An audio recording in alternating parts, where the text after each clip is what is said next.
Class 9 আজকে আমরা 12 অধ্যায়ের 24 নম্বর উপপাদ্যটা করব। 24 নম্বর উপপাদ্যে কি বলা আছে সেটা আগে দেখে নিই।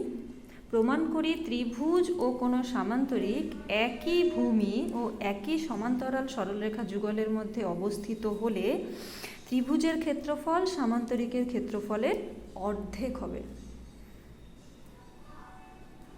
তাহলে তোমাদের কিন্তু এটা 23-এর সঙ্গে পার্থক্যটা আগে বুঝতে হবে। 23 নম্বর উপপাদ্যে কি বলা ছিল? 23 নম্বর উপপাদ্যে বলা ছিল একই ভূমি আর একই সমান্তরাল যুগলের মধ্যে যখন দুটোই সামান্তরিক থাকবে, দুটোই যখন সামান্তরিক থাকতো একই ভূমি আর একই সমান্তরাল যুগলের মধ্যে, তখন ওই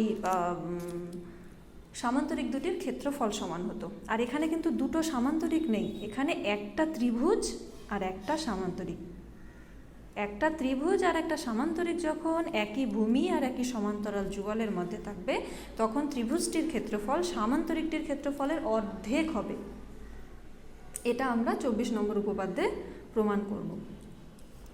তাহলে 23 নম্বরটা মাথায় রেখে কিন্তু এই প্রমাণটা করতে হবে। 23-এ আমরা কি শিখেছিলাম? একই ভূমি আর একই সমান্তরাল যুগলের মধ্যে যখন দুটি সামান্তরিক থাকে তখন সামান্তরিক দুটির ক্ষেত্রফল সমান হয়। আর এখানে যখন একটা ত্রিভুজ আর একটা সামান্তরিক থাকবে, ওই রকমই একই ভূমি আর একই সমান্তরাল যুগলের মধ্যে, তখন ত্রিভুজের ক্ষেত্রফল সামান্তরিকের ক্ষেত্রফলের অর্ধেক।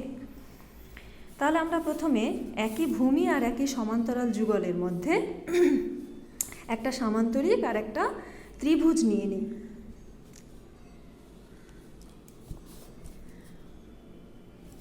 ছবিটা করে নিচ্ছি, দেখো।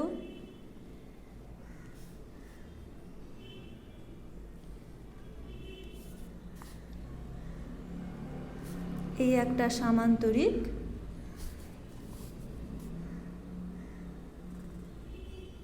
আর এই একটা ত্রিভুজ। নাম দিয়ে দিই, ত্রিভুজটার নাম ABC আর সামান্তরিকটার নাম ABDE।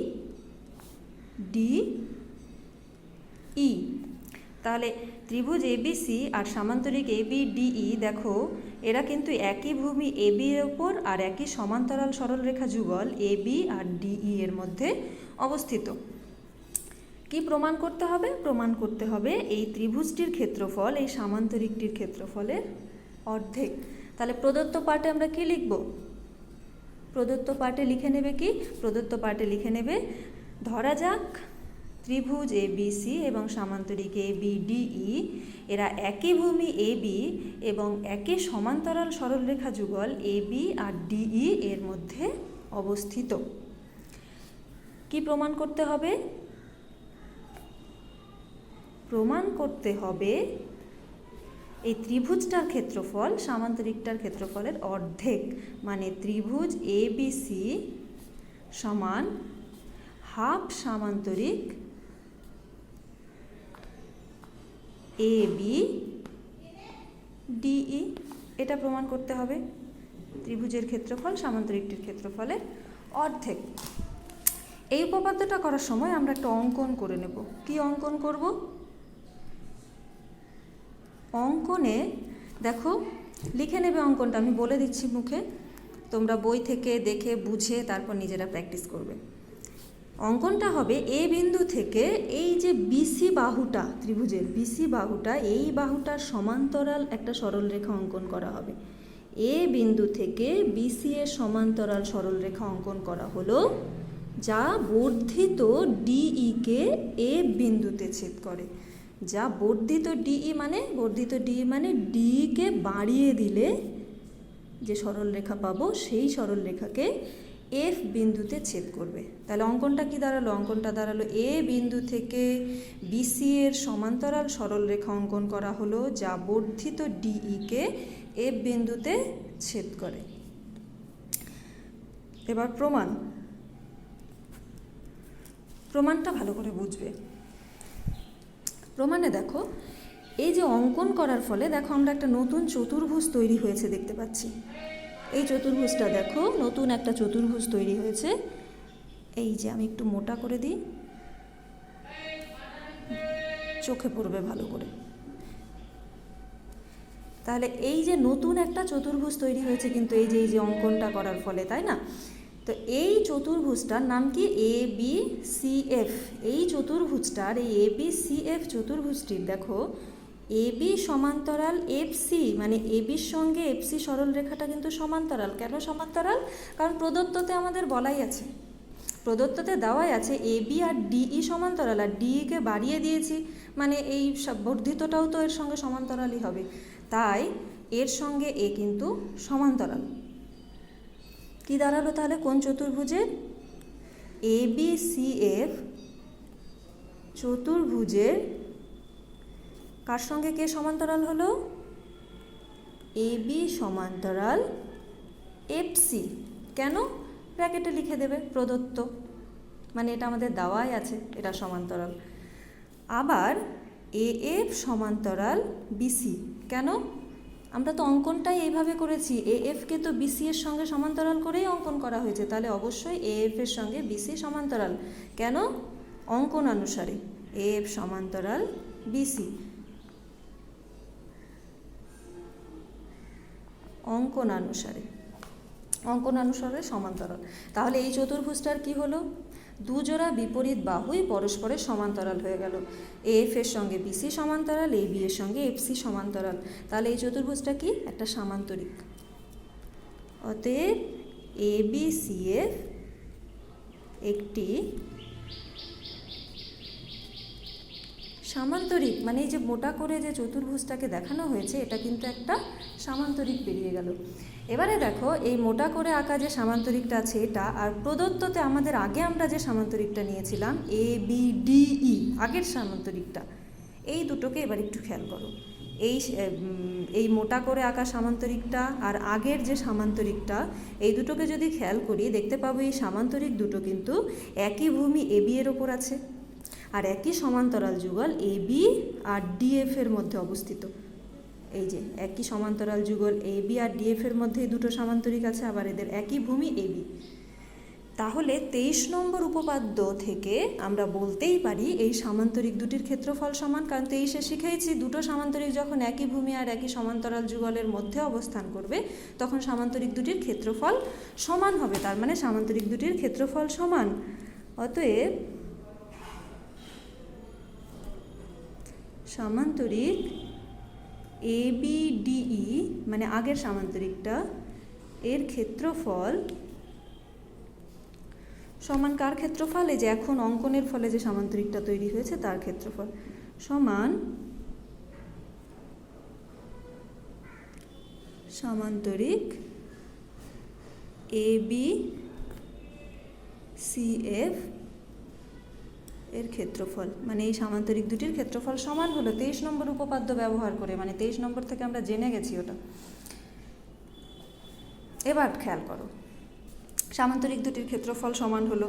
এবারে এই যে মোটা করে যে সামান্তরিকটা দেখানো হয়েছে এখানে, মানে পরে যে সামান্তরিকটা তৈরি হয়েছে সেই সামান্তরিকটার একটা কর্ণ চোখে পড়ছে আমাদের। দেখো ABCF এই সামান্তরিকটার একটা কর্ণ AC, তাই না? AC একটা কর্ণ। তো একটা সামান্তরিকের একটা কর্ণ সাধারণত কি করে? সামান্তরিককে দুটি সর্বসম ত্রিভুজে বিভক্ত করে। এটা আমরা কোথা থেকে শিখেছি? 6 অধ্যায়ে, তোমাদের সম্ভবত 14 নম্বর উপপাদ্যে এটা আছে, দেখে নেবে। 6 অধ্যায়ে 14 নম্বর উপপাদ্যে তোমরা জেনেছো সামান্তরিকের কর্ণ সামান্তরিককে দুটি সর্বসম ত্রিভুজে বিভক্ত করে। তাহলে দুটো ত্রিভুজ যখন সর্বসম হয়, এই যে এই ত্রিভুজটা আর এই ত্রিভুজটা, তার মানে কিন্তু সর্বসম, যেহেতু এই সামান্তরিকের AC কর্ণ।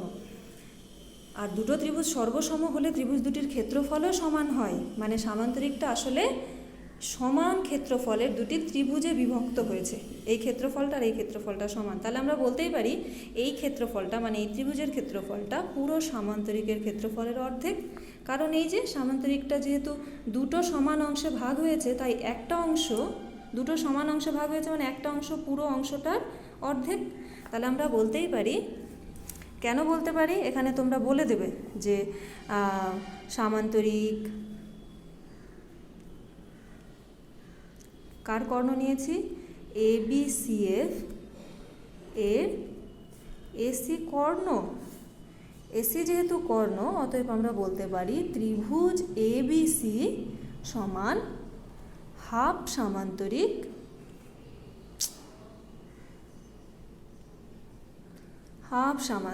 কি ABCF। কারণটা ব্র্যাকেটে অবশ্যই লিখে দেবে। কারণটা লিখে দেবে কি, যেহেতু সামান্তরিকের কর্ণ সামান্তরিককে দুটি সর্বসম ত্রিভুজে বিভক্ত করে এবং দুটি ত্রিভুজ সর্বসম হলে তাদের ক্ষেত্রফলও সমান হয়, তাই আমরা নিয়েছি ত্রিভুজ ABC এর ক্ষেত্রফল সমান হাফ সামান্তরিক ABCF।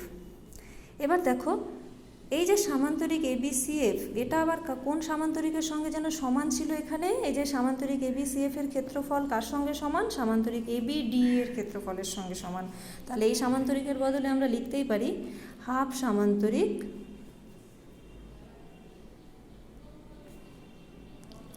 ABDE। মানে এই লাইনটার বদলে আমরা লিখলাম হাফ সামান্তরিক ABD। তার মানে কি দাঁড়ালো? ত্রিভুজ ABC সমান হাফ সামান্তরিক ABDE। ত্রিভুজ ABC সমান হাফ সামান্তরিক ABDE কথাটাকে যদি আমরা লিখি পুরোপুরি করে, তার মানে কি আসলে ত্রিভুজ ABC এর ক্ষেত্রফল সমান কি লিখব?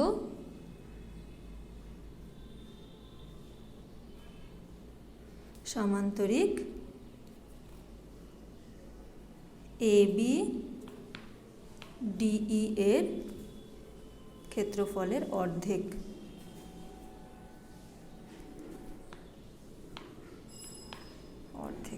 প্রমাণ হয়ে গেল আমাদের। এই যে ত্রিভুজ ABC এর ক্ষেত্রফল সামান্তরিক ABDE এর ক্ষেত্রফলের অর্ধেক। খুব সোজা উপপাদ্যটা, বুঝে বুঝে দেখবে, বুঝে বুঝে প্র্যাকটিস করবে, তাহলে দেখবে খুব সোজা উপপাদ্যটা। আরেকবার বলে দিই, এবার শুধু ছবি দেখে বলবো, তোমরা ছবিটার দিকে খেয়াল করো। তো এখানে আমি 2 নম্বর ছবিটা ধরে করানো হয়েছে তোমাদের বইয়ের। 1 নম্বর ছবি ধরেও কেউ করতেই পারো একই। তো প্রদত্ততে কী লিখবে? ধরা যাক ত্রিভুজ ABC এবং সামান্তরিক ABDE এরা একই ভূমি AB এবং একই সমান্তরাল যুগল AB আর DE এর মধ্যে অবস্থিত। প্রমাণ করতে হবে ত্রিভুজ ABC সমান হাফ সামান্তরিক ABDE। অঙ্কনে কি করব? A বিন্দু থেকে BC এর সমান্তরাল করে একটা সরলরেখা আঁকা হলো, যা বর্ধিত DE কে F বিন্দুতে ছেদ করে। প্রমাণে গিয়ে কি করব? আমরা অঙ্কনের ফলে যে চতুর্ভুজটা পেয়েছি সেটাকে নিব। চতুর্ভুজ ABCF এর AB সমান্তরাল FC। কেন? কারণ প্রদত্ত পার্টের জন্য, প্রদত্তে বলাই আছে এর সঙ্গে সমান্তরাল। আর AF সমান্তরাল BC। কেন? আমাদের অঙ্কন অনুসারে, অঙ্কনটাই এইভাবে করা হয়েছে যে AF BC এর সঙ্গে সমান্তরাল। তাহলে এই চতুর্ভুজটার ক্ষেত্রে কি দাঁড়ালো? এই চতুর্ভুজটার ক্ষেত্রে দাঁড়ালো এই চতুর্ভুজটার বিপরীত বাহুগুলো সমান্তরাল। তাহলে চতুর্ভুজটা অবশ্যই একটি সামান্তরিক। তাহলে ABCF একটা সামান্তরিক। আর আগে আমরা একটা সামান্তরিক নিয়েছিলাম, সেটা ABDE। এই দুটো সামান্তরিক এরা কিন্তু একই ভূমি AB এর উপর অবস্থান করছে, আবার একই সমান্তরাল সরলরেখা যুগল AB আর FD এর মধ্যে অবস্থান করছে। তাহলে অবশ্যই 23 নম্বর উপপাদ্য ব্যবহার করে আমরা বলতে পারি এই সামান্তরিকটা, মানে মোটা করে দেখানো সামান্তরিকটা আর আগে নেওয়া সামান্তরিকটা ABDE, এই সামান্তরিক দুটির ক্ষেত্রফল সমান।